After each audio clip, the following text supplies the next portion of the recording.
冯君衡图财害命，被包大人当堂处决，腰断两截，死于非命。这不自己找的吗？谁让你图财害命来的？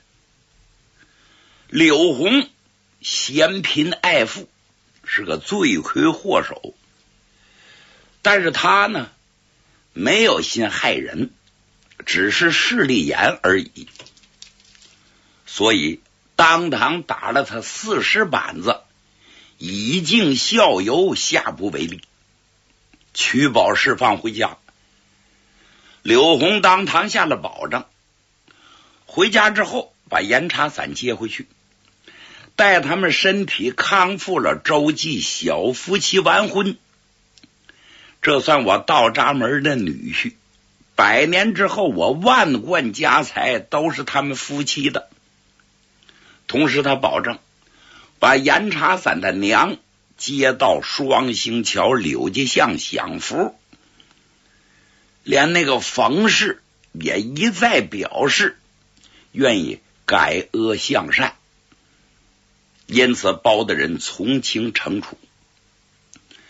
包大人呢，还收严查散为徒弟。你想这好事上哪儿找去？就看重他的人品和才华。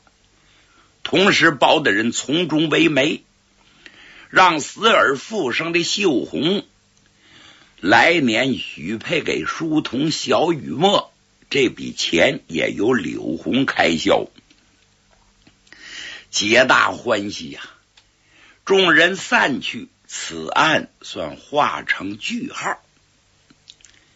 那时候我听过呀，怎么这跟那三侠五义那不太一样？对，咱们说的是公案，并没有涉及到白玉堂3吃鱼，所以内容不同。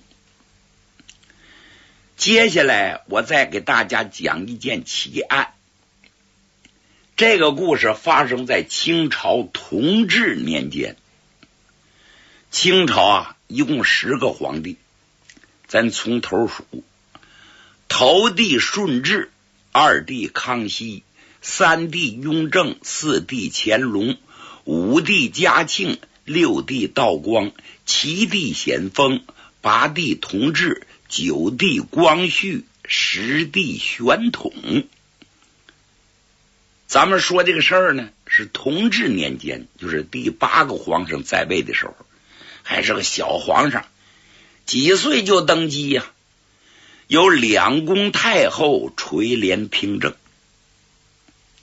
在同治3年深秋的季节，这个事情发生在两江总督衙门。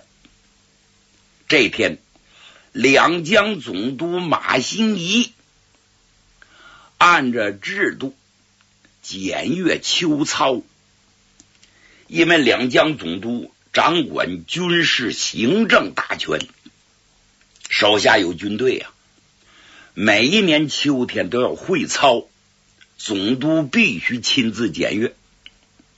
因此马新贻满身的戎装，文武陪同到了大教军场，但见8旗子弟旗帆招展，袖带飘摇，军威整齐，一直快到中午了才结束啊。两江总督马新贻也有点劳累了，吩咐一声打轿回衙。哎呀，文武大员都挺高兴，谁不想回去歇会儿？就这么排开队伍，浩浩荡荡赶奔两江总督衙门。这个封建年代，官大一品压死人呐，身为封疆大吏的两江总督，那权力大的没边儿啊！一人之下，众人之上，执掌生杀大权，海外的天子土皇上一份儿，在这就他说了算。另外，这马新贻啊被刺过，那是在浙江的时候，好悬没被刺客要了他的命，打那之后吓破他的胆了，每次出入都戒备森严。今儿个也不例外。他坐着8人台的绿泥的大轿，轿帘折得挺严实，亲兵卫队是前拥后护，两旁边都是对子马，同时有人都给进了街了，赶打过往的行人。正晌午的时候，行人也多呀，这家撵了个鸡飞狗跳墙，闪开！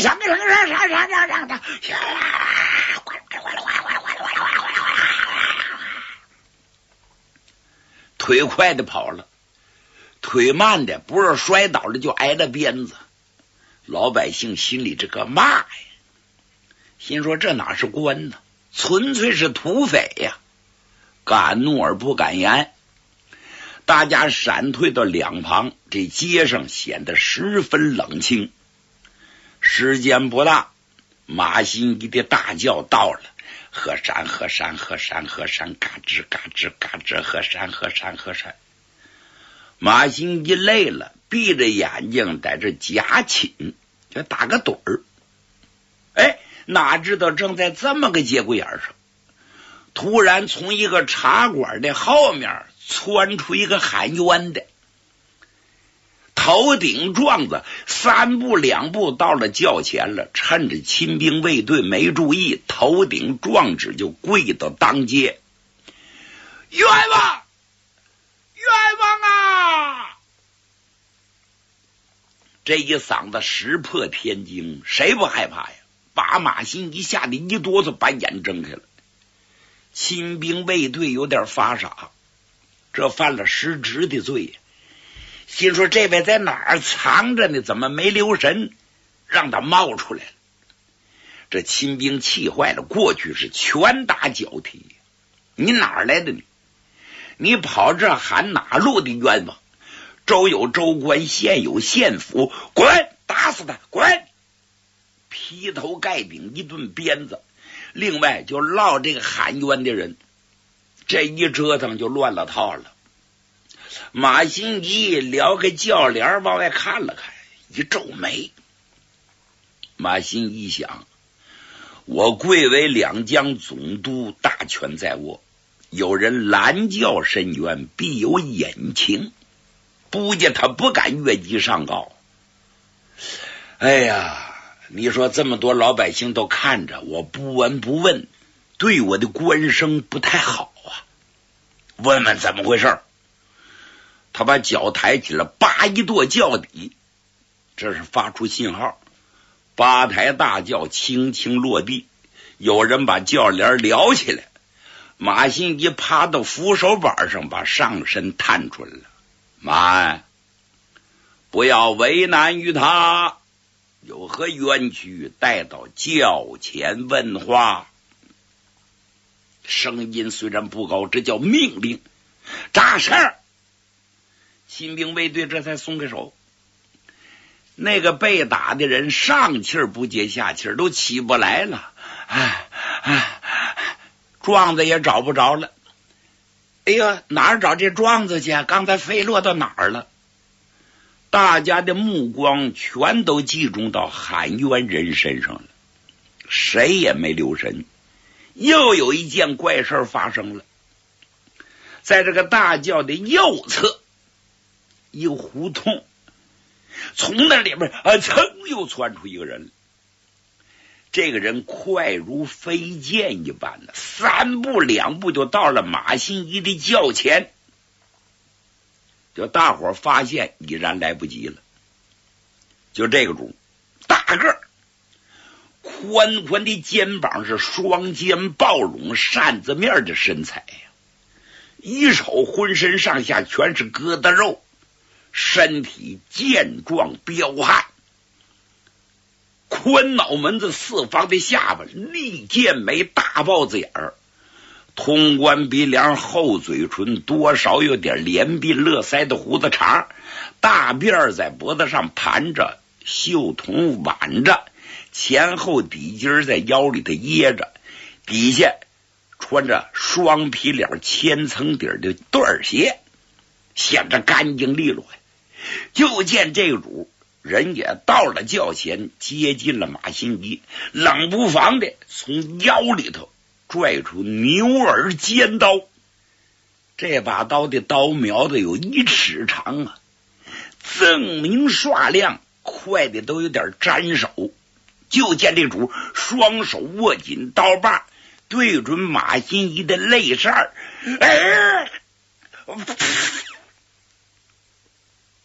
这一刀整个给灌进去了。这还不说，就见这个主立没咬着槽牙，手腕的一动，这刀在他这肚子里还拧了几个花。就听见两江总督马新一惨叫了一声，哎！用眼角的余光盯着这个刺客，嘴里头嘎巴嘎巴没说出话来，但是附近的人似乎察觉到了，他说了几个字儿：原来是你。一个倒栽葱从轿里摔出来，是绝气身亡。哎呦，这下可乱了套了，人们也顾不得喊冤那个主了。当兵的张了多大的嘴，眼睛瞪得一般大，喂！这祸从天上惹到地上了，从来没出过这事儿。两江总督街头遇刺，这些卫队是干什么吃的？这些官员干什么的？哪个不害怕，哪个不傻眼呢？顿时空气都凝固了，静止了好几秒钟，什么声都没了。但这刺客没跑，把腰躯一挺，脖子一梗梗，厉声喊喝：在！尔等们听着，杀死马新一是我这一辈子的心愿，终于如愿以偿啊！这个狗官死在我的刀下，好不叫人痛快！哈哈哈哈哈！哈哈哈哈！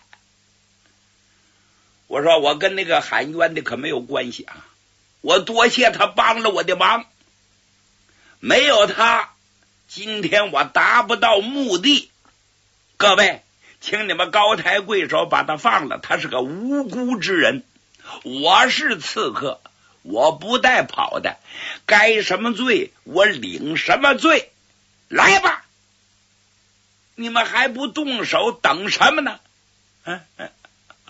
对呀，这帮人如梦方舒啊，好像打了个盹儿明白过来了，呼啦朝往上一闯，把刺客摁倒在地，单三扣双三扣拿绳给勒上了，咣咣咣把脚镣子给钉上，脖锁嘎巴给锁上了，捆了个结结实实。当时把按察使找来了，布政使请来了，知府知县全都赶到了。大家一商量怎么办？一，把两江总督马大人的尸体抬回衙门处理后事，马上申报朝廷，请旨定夺，这大事还了得吗？另外把这个刺客看好了，可千万别让他死了，死人嘴里没口供，咱们谁也说不清了。商量之后，这才动作。书说简短，把这刺客就押入死囚牢，告诉狱卒好吃好喝好款待，盯着他，千万别叫他死了啊！我们准备要他的口供，是24小时严密监视。这时候啊，马上有人修了公事，是飞奏朝廷，用600里加急。没过多少日子，整个清政府13省都知道这个消息了。这是在同治3年的时候，举国上下头一件爆炸的新闻。两宫太后全都惊动了，一个慈安太后，一个慈禧太后。听完之后，无不瞠目结舌呀！啊，马新贻被刺了，这究竟是为什么？这还了得吗？一定要审清问明。马上慈禧降旨，让梅启照为钦差大臣，赶奔两江总督衙门，亲自审问此事。梅启照起了身了，那是刑部尚书一品大员呐。梅启照坐着轿子赶奔南京的路上，他是提心吊胆，一闭眼就有刺客，心说马新贻能被刺，我就不能遇刺啊！这玩意玄乎，老百姓对当官的都恨呢。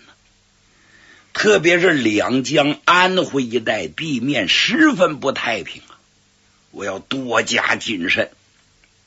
说起来笑话大了，他能不上厕所吗？能不小便大便吗？每次去那麻烦事多了，最少他得调200人，戒备森严，弓上弦，刀出鞘，密摆刀枪，那鸟枪里边都砸上火药，如临大敌，他好在那儿方便。晚上睡觉，床前床后窗户外头门外全都是护卫，有一点风吹草动，马上吓得他就把眼睛睁开。这日子难熬啊，60多岁的老人了，也够他瞧的。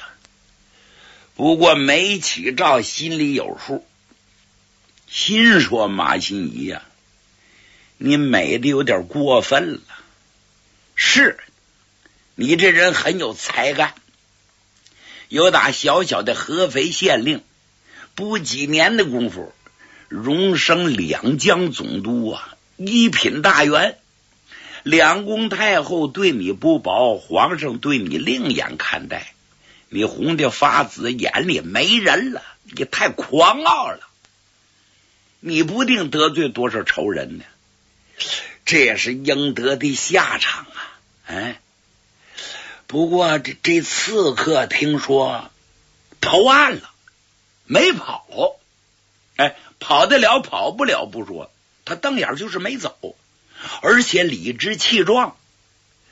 我得好好审问审问，他为什么要刺杀马新贻？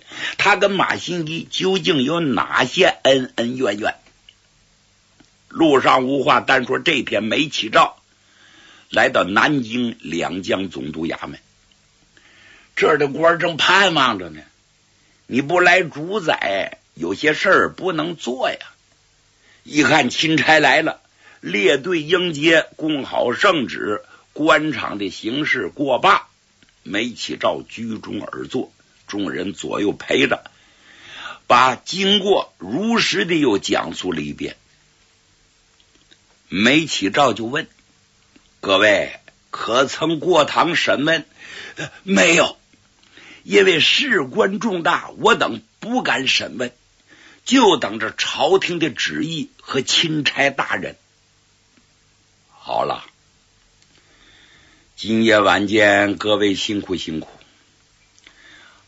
今天夜审，周围手把好了，千万不要走漏消息，懂吗？明白明白。